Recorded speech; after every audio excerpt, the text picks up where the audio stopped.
हाय मेरी YouTube family, हमारे YouTube channel Kashmir cooking में आपका स्वागत है। गाइस आज मैंने साग, कश्मीरी साग मतलब गाढ़ गोभी की सब्जी रसे वाली, ये देखिए काट के रखा है। ये तेल गर्म हो गया है, इसे डालेंगे गाढ़ गोभी।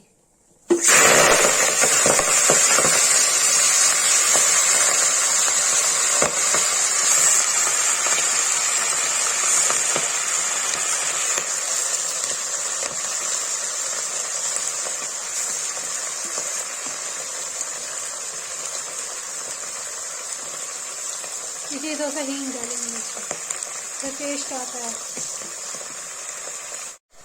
देखिए गाइस इसमें नमक डाल के इसको चला दिया है। ये इसमें लाल मिर्च, हल्दी, टमाटर, प्याज लहसुन नहीं पड़ता है, ये खाली रसे पे ही बनता है। कश्मीरी साग कहते हैं इसको। ये देखिए ये भुन जाएगा तो थोड़ा सा पानी डाल के सीटी दे देंगे। गाइस देखिए इसमें रसा कर दिया, अब इसमें उबाल आ जाएगा दो तो इसमें सीटी दे देंगे। ये देखिए गाइस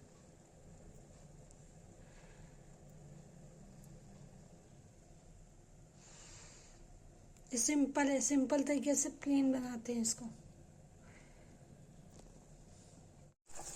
गाइस देखिए उबाल आ गया, सीटी दे देंगे। इसमें 4-5 सीटी आएगा, बन जाएगा।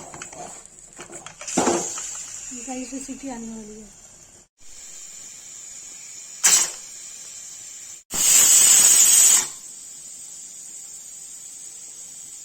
गाइस ये देखिए कश्मीरी साग बन के रेडी है। जिसको ये रेसिपी वीडियो अच्छी लगी लाइक कमेंट शेयर सब्सक्राइब जरूर करें।